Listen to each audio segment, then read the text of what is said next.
William, hopefully your favorite videographer from Two Hats Publishing. I welcome you to another Two Hats special of community events. Let's look in and see what's really happening.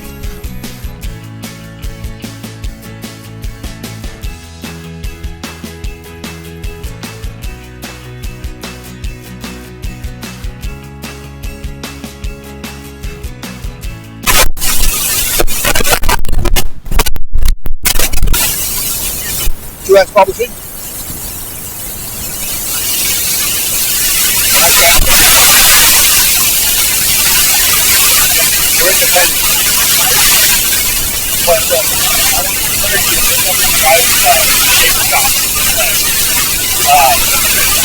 He is a Christian and a missionary about 35 other people. He taught self-preservation, self-control. He did one of the things that got under the government's skin was that he was created something called the Liberty Bell Project, where if somebody got pulled over in town and they were getting abused by a cop, they put it out on the beacon. Hey, I'm at this location, having trouble. 200 people would show up with their cameras videotaping the situation. It completely de-escalated. The government couldn't do what they wanted to do, and people would go free. So, brother watching every brother. He said a lot of things that would might make you think. He would say, he would quote founding fathers and say, sometimes blood needs to be shed. But he was against violence. But his words were so powerful that the government decided that they couldn't have him on the street anymore, and they tried to set him up for doing terrorist threats and actions. And he said no, no, no, no, and no. They would bring CPS in against his family. They just did every tactic they could to break him, and he just wouldn't break away from his Christian values, and he wouldn't be a part of it. And they took him to court, but they wouldn't allow the tape to be heard, because then he would have been let go. Now the state, they had charges, the state and federal. The state completely dropped the charges because they said there was no case against him. The feds brought it in, and they wouldn't let the tape be heard. So they made a case, and they got a crooked court system going on, and they put him in for 26 years.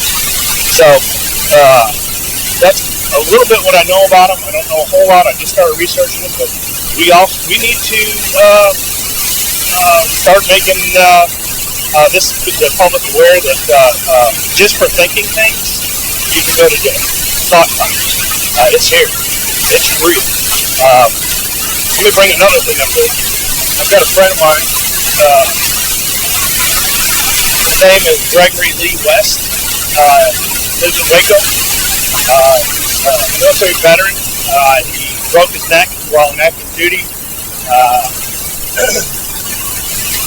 He has PTSD. He got a DWI some time ago. Served his time for it, and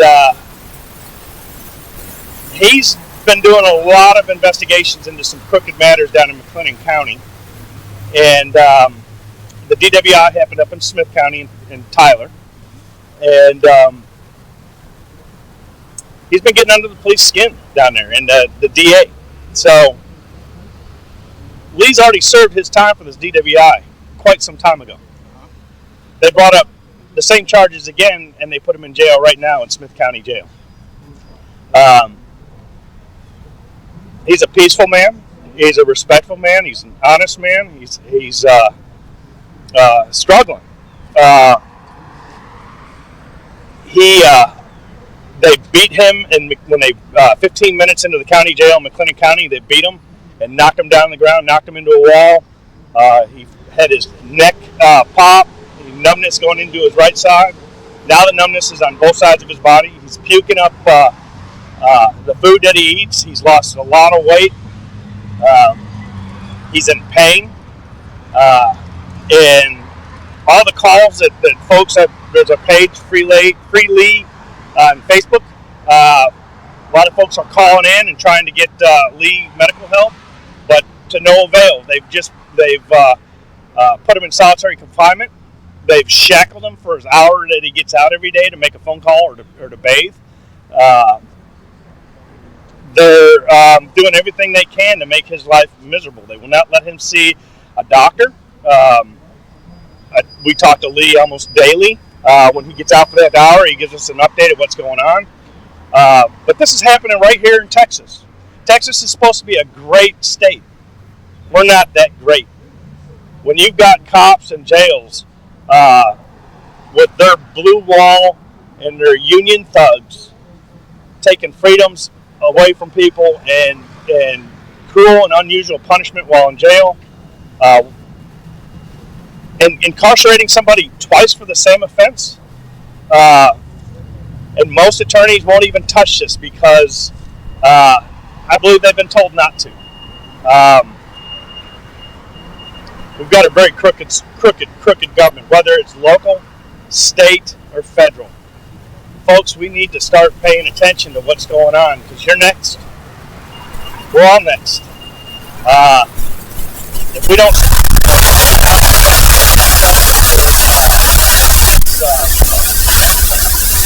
vicious crime against citizens,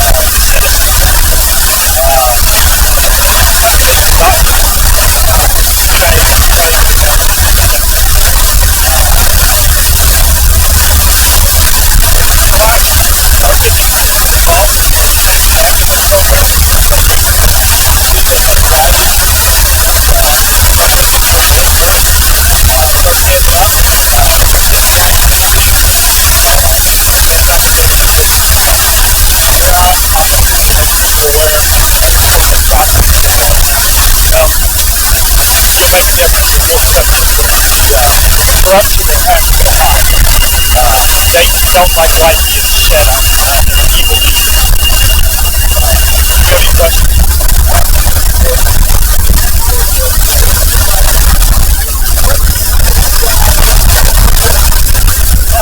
Let me tell you about this.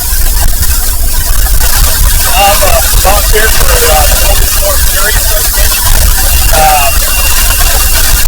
We've got fortunate that the judicial branch has run amok. What this is about is, let's use the gun issue for example. The Second Amendment says it shall not be infringed, meaning no other laws can come against your right to have a gun. But United States, state, local, federal laws, we have over 20,000 different laws against our Second Amendment. I'd say that's an infringement in a multitude of ways. So what that means is we've had bad prosecutions from bad cops that have not upheld their oath to protect that Second Amendment right. And if prosecution's not upholding their oath, they're going to go ahead and prosecute someone for an unjust, unconstitutional law. So what we've got is we've got people in prison, people like you and I, that are innocent, that were just exercising a right that they have, a God-given right to protect themselves. Didn't hurt anybody, just had guns. Well, they're in jail right now. And like Schaefer Cox I was talking about earlier, he was just talking about it. He didn't use a gun on anybody. He was just saying protect yourself. He's in jail for 26 years.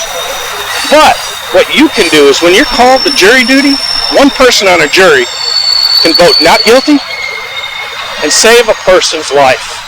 That one person hangs a jury, and that trial for that period is over. The government's got to either bring that same case up again, which they typically don't do because they know it's weak. 2, they'll reduce the charges, or 3, they'll drop the charges. So we need to throw a wrench in the gears. When we get that jury summons in the mail, that is a gift from our founding fathers. They wanted us to keep our government in check. This is your chance to be the government you want it to be. So you can sit in there in that jury and say, you know what, that's a bad cop. It's a bad witness. It's a bad law. It's an unconstitutional law. It's a bad prosecution. It's a bad judge. You know what? The punishment doesn't fit the crime. Heck, 1 day in a cage is bad. We're putting people in cages for victimless crimes for their whole life. That's ridiculous. What kind of country have we become? Where's the grace and the mercy? Now, if there's a victim, of course, there's a crime. But again, does the punishment fit the crime? America is 5% of the world's population. We've got 25% of the world's prison population. We're the freest country in the world. People leave their families to come here because they think we're free. But we've got the most incarcerated. We're not that free. Now, if you're black, you're about 12% of the American population. You make up over 60% of the adult prison population in the United States. If I get caught with, let's say, a bag of marijuana and a black guy gets caught with a bag of marijuana, he's going away for a heck of a lot longer than me. The 13th Amendment abolished slavery. But the 13th Amendment in the same sentence, if you're incarcerated, you're considered a slave. They're incarcerating us. They're making us slaves. And once you get that felony on your record, you are a slave the rest of your life. You are nothing. You will be lower class forever. What kind of freedom is that? So, my encouragement to everybody here is to go to fija.org. Learn about jury nullification. Look up the library tab, look up the brochures, and start reading the brochures. Watch the videos. Facebook it from that website. Share it with your friends. In Prohibition, what happened during Prohibition, in a lot of the court, the district court areas, there was over 60% acquittal rates. It was incredible. They couldn't get convictions. So we can do this again, and it's happened over and over and over again, by the way. It's this isn't just that's just one example.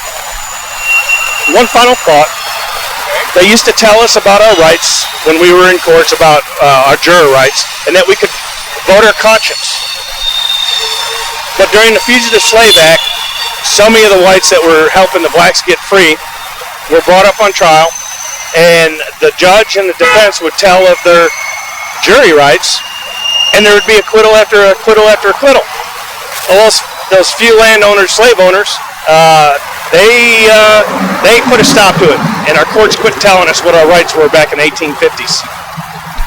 That's why this is a conviction factory now, because people don't know the power they have as a juror. Just one, and it could be you. You could be the one that would save a life, and not only are you saving the defendant's life, you're saving the family. You're keeping a mom or dad in that family for those children. You're stopping this, and have some grace and mercy, and take this gift from your founding fathers and don't throw it in the trash. Run with it and go serve. Thanks. All right, very good. Man on the Streets, Two Hats Publishing, William Dockery. Catch you later.